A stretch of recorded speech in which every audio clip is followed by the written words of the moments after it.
આજથી 2 દિવસના ગુજરાતના પ્રવાસે આવી રહ્યા છે। આજે સાંજે 5:30 કલાકે વડોદરાથી એકતાનગર પહોંચશે। એકતાનગરમાં વિવિધ પ્રોજેક્ટ્સનું તેઓ લોકાર્પણ કરશે। 1219 કરોડના વિકાસ પ્રોજેક્ટનું લોકાર્પણ તેમના હસ્તે કરવામાં આવશે, જેમાં રજવાડાઓના મ્યુઝિયમનું ખાતમુહૂર્ત કરશે અને સાથે કેવડિયા ખાતે અન્ય લોકાર્પણના કાર્યક્રમ પણ છે। 367 કરોડના ખર્ચે આ રજવાડાઓનું મ્યુઝિયમ આગામી સમયમાં બનવા જઈ રહ્યું છે। પીએમ મોદી બિરસા મુંડા ભવનનું પણ લોકાર્પણ કરશે। પીએમ મોદી બસોને લીલી ઝંડી આપીને રવાના કરશે।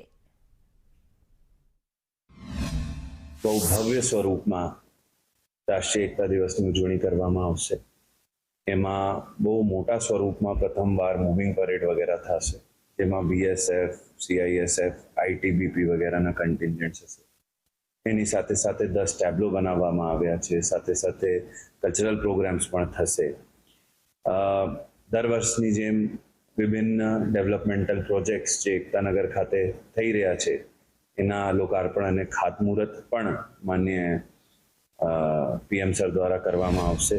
સરદાર પટેલની 150મી જન્મ જયંતિ નિમિત્તે પ્રધાનમંત્રી નરેન્દ્ર મોદી અહીંયા આવનાર છે, ત્યારે તેઓના હસ્તે જે લોકાર્પણ થનાર છે તેનું એક ગાર્ડન છે, ત્યાં છું।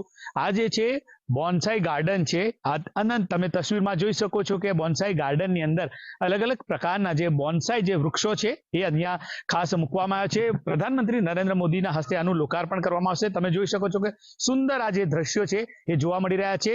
દૂર દૂરથી લોકો અહીંયા આવશે ને આ જોઈ શકશે, અને અત્યારથી તમે જોઈ શકો છો કે પતંગિયા પણ અહીંયા ફરવા લાગ્યા છે। નેચરલી જે આખું એક અલગ તમે જોઈ શકો છો કે અલગ અલગ જે બોન્સાઈ વૃક્ષો છે, વામન વૃક્ષ વાટિકાનું નામ આપવામાં આવ્યું છે। તમે જોઈ શકો છો કે આ જે ચીની બરગદ જે છે ત્યાં નેચરલી રીતે પતંગિયા આવી રહ્યા છે।